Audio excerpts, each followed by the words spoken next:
Hey friends, welcome back to Living on the Verge. How are you? Happy Friday, happy summer. I hope you're having a fantastic week. I'm Virginia, and this week I'm coming to you as a very tired, but very happy and very fulfilled Nana. If you've listened for any length of time, then you know I have three grandsons. Two are school aged, Ethan and Zeke. And last Friday, I had what I thought was a simple enough idea.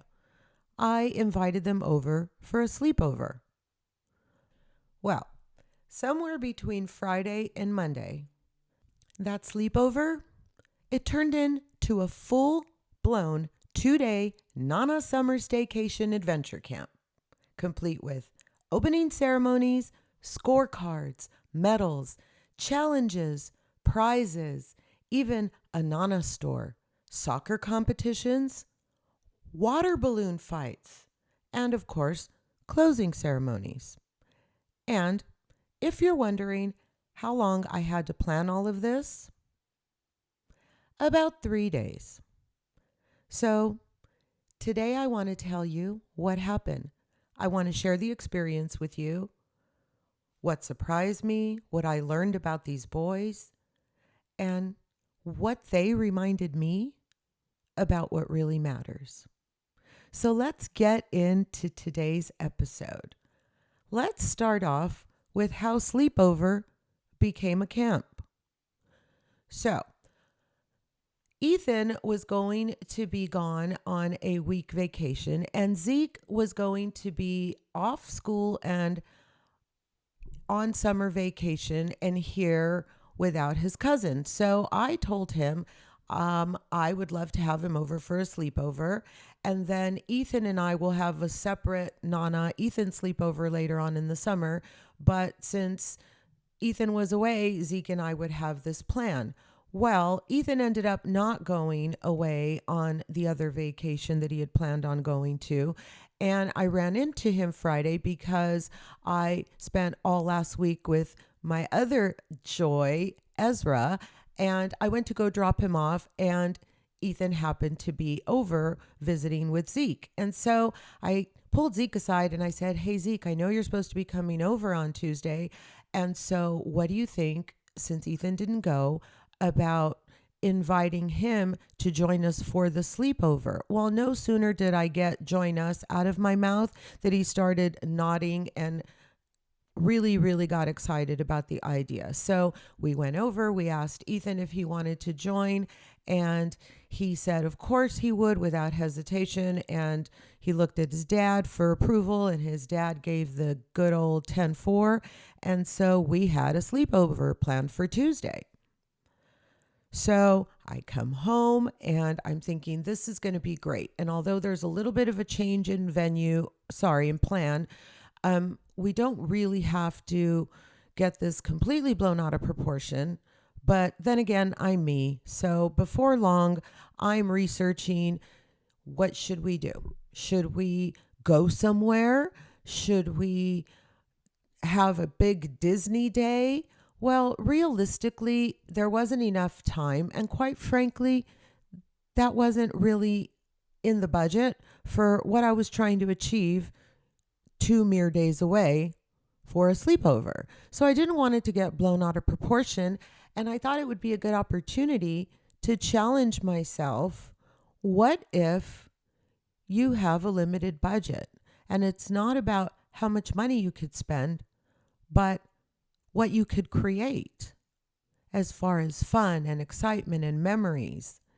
And so I decided I wasn't going to try to do a big Disney day or some huge extravagant adventure. And little by little, I started thinking about, what do these boys enjoy? I know them pretty well, and I know that they're into soccer and they just like spending time together. And one thing led to the next, and before you know it, I was busily creating the Nana Olympics. And it started off with, okay, I'll have a couple of events down at the soccer field. It's kind of a fun walk. And one thing led to the next. And then I realized, well, if I'm going to have events, then I'm going to need scorecards. And so next thing you know, I'm building scorecards. And if we're going to have scorecards, well, then somebody has to win and somebody has to lose, because I don't know about you guys, but I'm not from that school of everybody wins. I know that it's important for everybody to feel involved and included and nourished and be fulfilled by the experience. But the truth in life is there are winners and there are losers. And I am not one who believes that you should raise your children to believe that everybody wins. So once I realized that that had to be a part of the experience as well, well, then, of course, we created medals and awards. And then what are we going to do with these points that we're building with all of these events? Well, it'll be boring if we just wait till the end and then we get awards. So what if we implemented shopping? And the Nana store idea was born. I mean, it went from let's have the kids over to sleepover. And normally what we do is we have something to eat, we have popcorn, we watch a movie, we go to bed, they get up, we have breakfast, we putz around, they go home. It's so much fun. It's a win. We're all fulfilled. But just to give you an idea of what it went from to what it was quickly becoming. And the printing started and the planning continued. I mean, you guys, at one point, I had a spreadsheet for the kids. There were multiple drafts of the agenda. There were paper cutters involved, signs made, packing tape was procured. And oh my gosh, the printing. Did I print? I was creating scorecards like the Olympic Committee was coming to inspect the event for me or something. It was kind of silly. And at some point, I then decided, well, there is no Olympic Committee coming. So I therefore am the self-declared commissioner of the games. I may have actually spent more time planning than the participants spent any time worrying about it. But for me, that was part of the fun. And also, as an aside, it gave me pause to realize that when I get an idea, I have a tendency to put a lot of pressure on myself to make sure that it's memorable and that it's successful and that it comes across the way I intended for it to be. And I mean, there were badges and meals and snacks and fun things to call things. And the ideas just kept coming and coming. At some point, I remember contemplating a tent and camp t-shirts. Okay, Virginia, calm down. You have 2 days to plan this. And I realized that I had completely lost perspective, because not only did I have opening ceremonies and scorecards, but I was now referring to Ethan and Zeke as founding members of Camp Nana, as if this was some prestigious organization that would somehow have chapters across the country. I'm just kidding. I don't take myself that seriously. But honestly, there were founding member certificates, because they'll always be the founding members. No matter what happens with future camps, they were the first. And here's what's funny. By the end of camp, I realized that the things that I worried about when I started the whole planning for this were not the things that the boys remembered. So let's get into talking about the actual camp. And I want to start off with talking about my firstborn grandson, Ethan.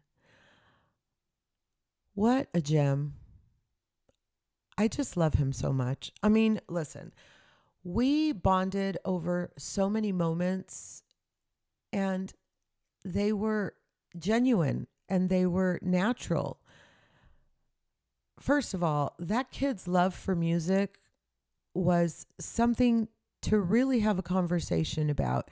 And I forgot to ask him when he was here, but when you listen to this podcast, Ethan, text me and let me know if you're willing to come back on and talk about your performance down at Vail headquarters a few weeks back, where you killed it on your drum rendition of Smells Like Teen Spirit, because I still can't stop thinking about it. And I think that the audience would love to hear a little bit more about how you suddenly picked up the drums and got so good so quickly. And you're also playing guitar. It's pretty impressive, Ethan. But throughout the course of camp and over different moments, whether it be when we were developing the playlist, and we'll talk about that a little later, or when we were hanging out in the spa, we would just bond over music. He would say something like, you know that song? Or, Nana, do you hear the hi-hat? Or, listen to the timing of this. And it just melted my heart, because music has always been so important to me. And it made me realize that by handing down my love of music to my boys, they have handed it down to their boys. And it's the gift that just keeps on giving. But this guy, I mean, he is just, to me, Ethan, the first thing you notice is that he's just got a really beautiful spirit about him and a really good, genuine heart. And he still has that childlike joy when he discovers something new. Like his amazement when later in the evening, I showed him my vinyl copy of Thriller, and his face just lit up. He couldn't believe I actually owned one. And I was like, dude, that's my music. And I actually have a turntable. So I got to show him a vinyl on a turntable for the first time. And the joy and the excitement and true fascination as he happily moonwalked around the house for most of his free time while listening to my not so pristine vinyl copy of Thriller. And he was also able to learn how vinyl skips and how the needle just stays there spinning endlessly when a record finishes playing. It was really cool to watch. But that is not to say that he does not have a competitive spirit, because he himself is a highly competitive individual, self-proclaimed, and he has a love for not just soccer, but a love for all sports. He talked about for, a while how he intends to play baseball after football. And the kid is competitive and tries hard and is learning to become a really good team player. And it's really cool. He's got a desire to win. And as much as he really prides himself in lifting everybody else up, it was not lost on me how much the MVP award really meant to him. So let's listen to what Ethan had to say about how it felt to be awarded the MVP. Which award would you say you were the most proud of? Certificate and medal. It was the MVP award. I felt like I actually did. It felt like the World Cup almost. I think it's pretty great that Ethan was able to experience that moment. I was so proud of him for actually realizing that it was a big accomplishment what he achieved. And here I was worried that they would think that the medals and the ceremonies would be silly, but instead they did feel important to them, and they did recognize that they worked for something and they achieved something. And it wasn't lost on me throughout the course of the 2 days just how encouraging he was with Zeke, how he celebrated him. Way to go, bro. And that was a nice kick. And oh my gosh, you've really, really improved, Zeke. And how Zeke would reciprocate with thanks, bro, or that's really helping my game. And I just couldn't believe the true love and camaraderie that these two had for each other. And I shouldn't say I couldn't believe it because, of course, I believe it. They're close, but it was just something beautiful to watch in real time how they celebrated each other. And Ethan had told me that he is a self proclaimed sore loser. Ethan, you're wrong about that, friend. I don't think you are the sore loser that you claim to be. Because when I interviewed Ethan afterward, one of the things that struck me the most was what he wanted future campers to know. Listen to this. And do you have any final words for any future campers? Future campers, just don't be like rude or like teasing. It's just have fun, be responsible, and be safe. When I asked him what mattered, he didn't talk about winning. He talked about kindness. He talked about having fun. And honestly, that summed up the entire camp. I want to tell you a story about a moment that just warmed my heart. Ethan and I were having a conversation and we were talking about honesty. And I said to him, Ethan, you could always be honest with me. And he almost kind of stopped me and grabbed me by the arms and kind of looked me in the eye and said, do you really mean that? You'll never lie to me? And I said, no, of course I'll never lie to you. And he said, thank you, Nana. That means a lot. And I told him it was always important to be honest. And so that moment passed. And then the next day, we're having a conversation at In and Out. Again, just about, I love that you guys could just have fun and so on and so forth. And then his food got there and he had ordered 2 plain burgers. And I mistakenly ordered 2 plain cheeseburgers. And when they brought his food, he kind of looked at me and he kind of hesitated.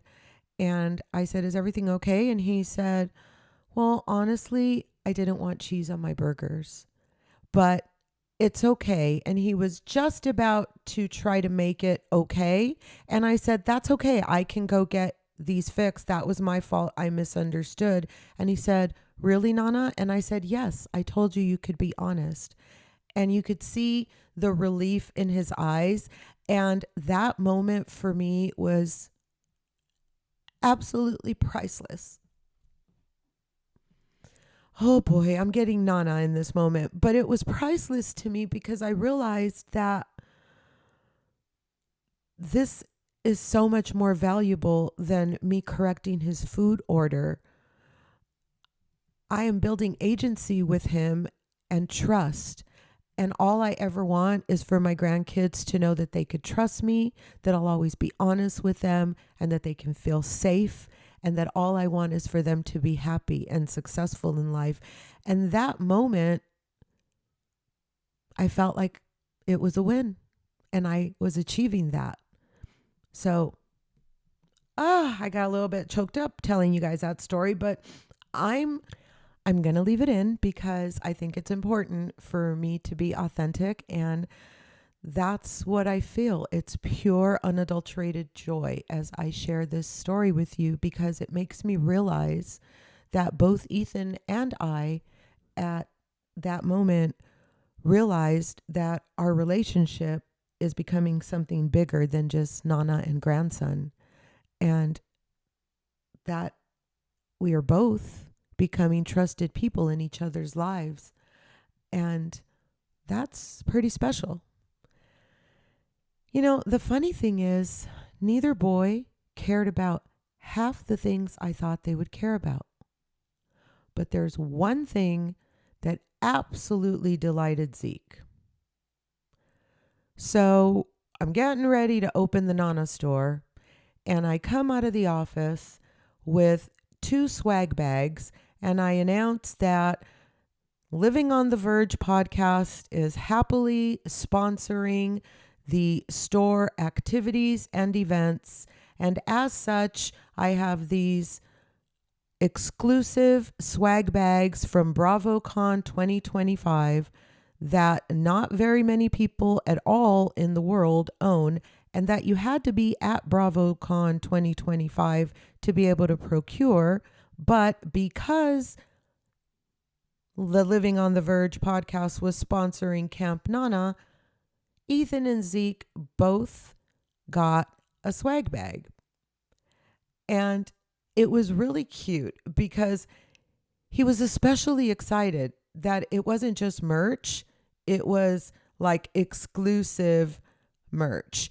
I can't wait to tell mom that we copped exclusive merch, were pretty much his exact words.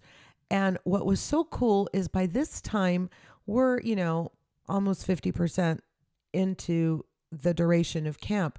And so these decisions, they're coming on the fly in the moment. And these are things that I just thought, let's do this. This will be fun.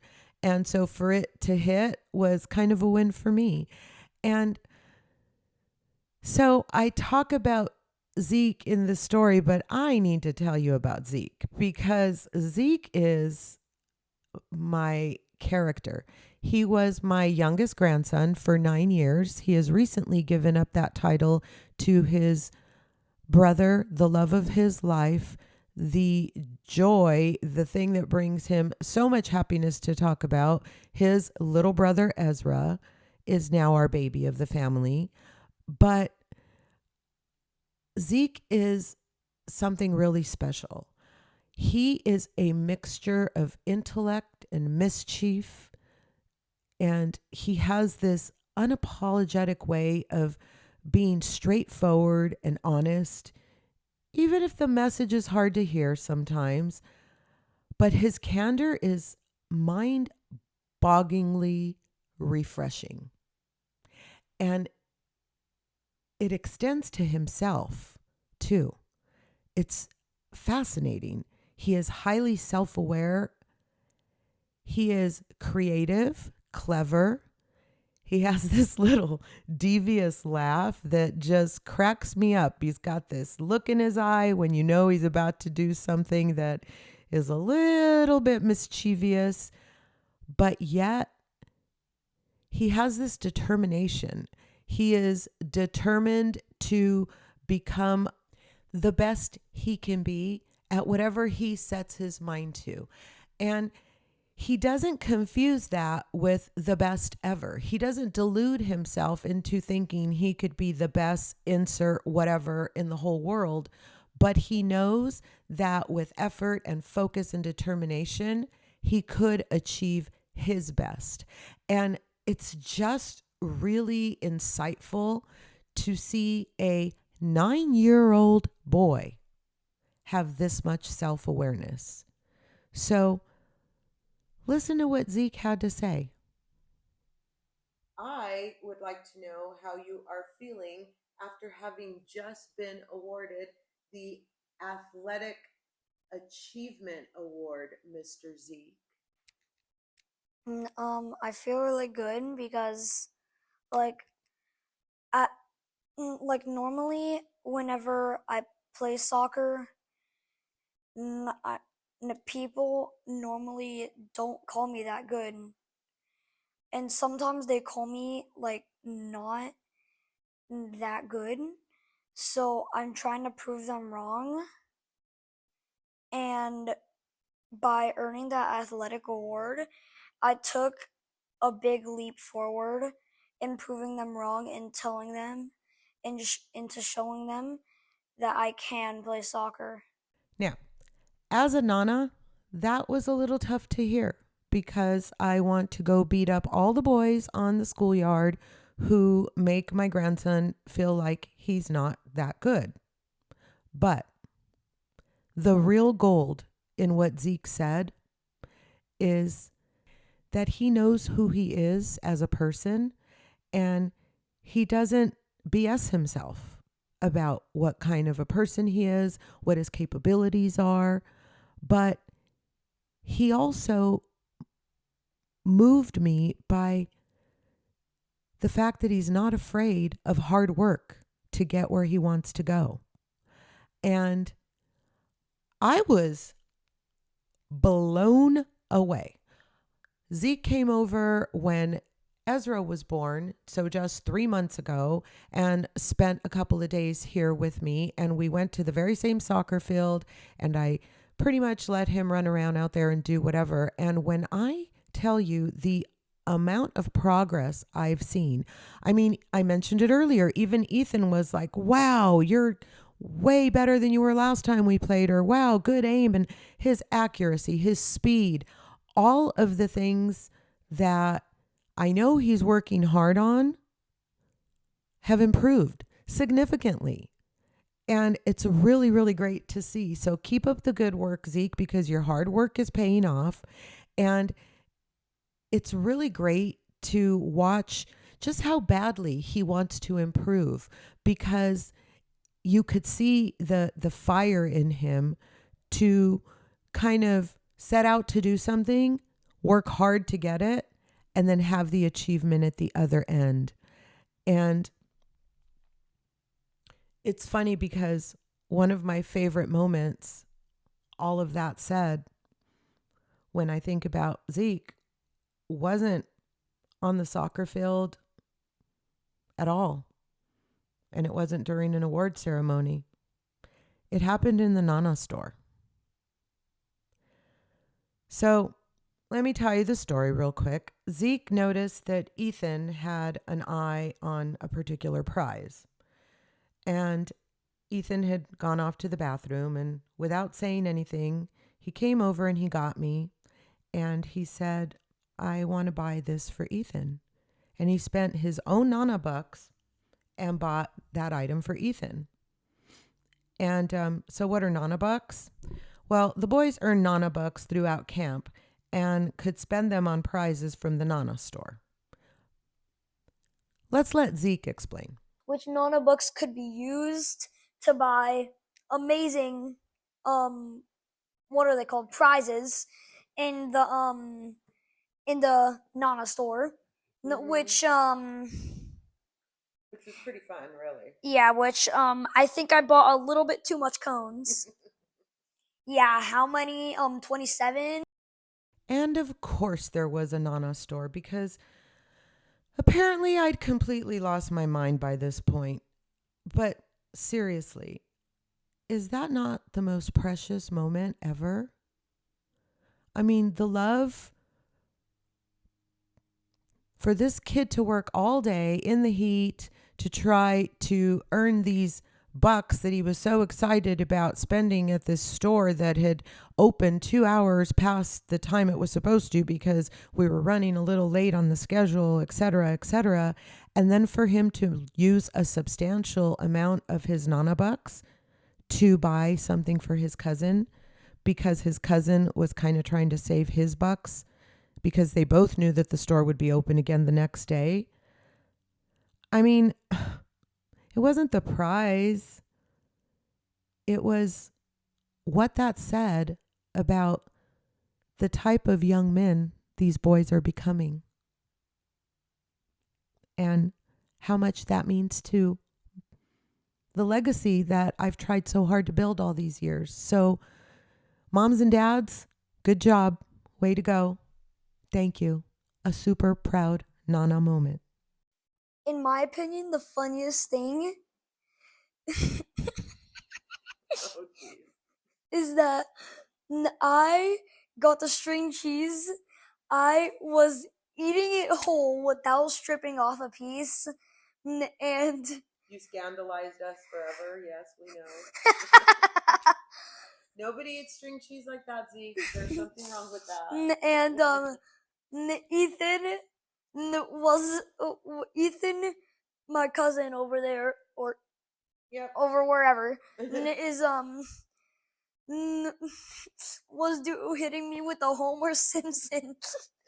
He was like, "Why you little?" holding me by the neck. And same thing when I ate my Kit Kat without breaking them apart. That was also very troubling. Oh my gosh. You see what I mean? Some of these memories that we are taking away from these 2 days together are completely random. They weren't on the agenda, they weren't in the plan. I didn't even know if Zeke likes string cheese when I bought it. These guys go in and out of liking food. And I remembered at one point, one of them didn't like cheese again. And so who knew? But those were the moments that are going to be the stories that all three of us remember and laugh about forever. And what makes it so special is it's our own special story. And nobody besides the three of us, the three founding members, LOL, have that story to share. And you guys, that kind of brings me back to what this is really actually about. What the lesson that I'm learning today is. And it's a good one. It's what the kids will actually remember. And that is that the excitement, the vibe we had going for the entire time we were together was something not just they were enjoying, but I was enjoying too. And we all wanted more of it. It was very early in the camp that they started asking, hey, Nana, can we do this again? And can we have another one later this summer? And are we coming back and doing it again next year? Or next year we should have. And I kept saying things like, I'm so glad you guys are here. And they would say, me too, or I'm so glad we're together, or they would say, I'm having so much fun. And this would just happen organically and randomly while we were sitting there during free time doing crafts, or, while we were in the spa. And when I interviewed the boys afterwards, they didn't talk about the scorecards or the schedules or how well I had planned everything out or the logistics of the entire camp. When I asked them what the moments that they remembered and that they are going to cherish, and even the ones that they didn't maybe love so much, they talked about things like hitting the crossbar, going to In-N-Out, people who don't know how to properly eat string cheese and Kit Kats, for the record, and the water balloon competition that erupted into a water balloon fight and may have been started by me. Wink, wink. They talked about winning awards, which ones mattered, laughing together. And I realized something. I spent a lot of my life trying to make things perfect. Perfect for my husband, perfect for my kids, perfect for my grandkids, perfect for myself.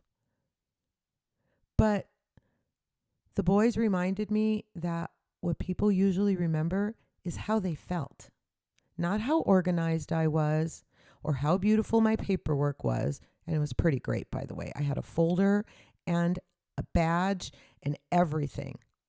But I digress. Not whether every detail went according to plan. We remembered connection. And so what I learned is that the lesson wasn't do less. Even though at first I thought it might be, I woke up that second morning thinking, how am I going to get through field day? My back is killing me, and I may be too old for this camp commissioner stuff. No.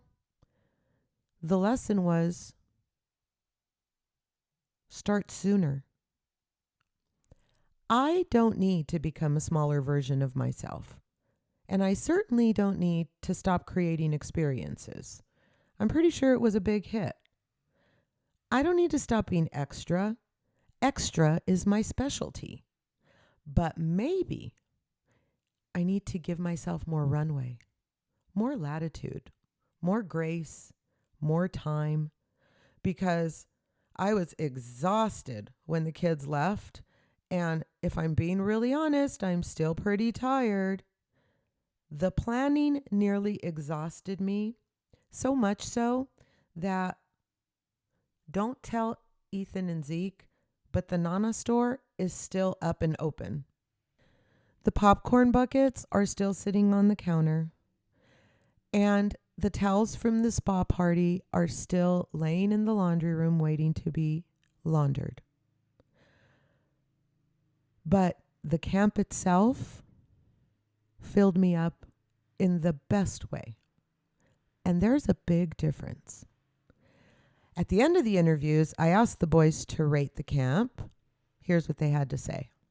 In closing, would you please give Camp Nana a score from 1 to 10, 1 being I will never ever come back to camp again, 10 being can camp start again tomorrow?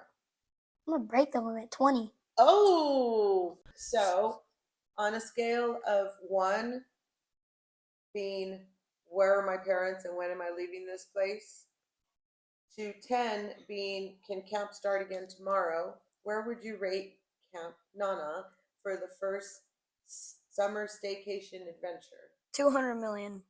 Well, my friends, there you have it. What can I say? I don't think Camp Nana is ever getting a better review than that. Thank you so much for listening. Go make some memories. Enjoy your summer. And remember, people usually won't remember every detail. That's what I learned. But they will remember how they felt when they were with you. Until next time, I'll be here, living on the verge.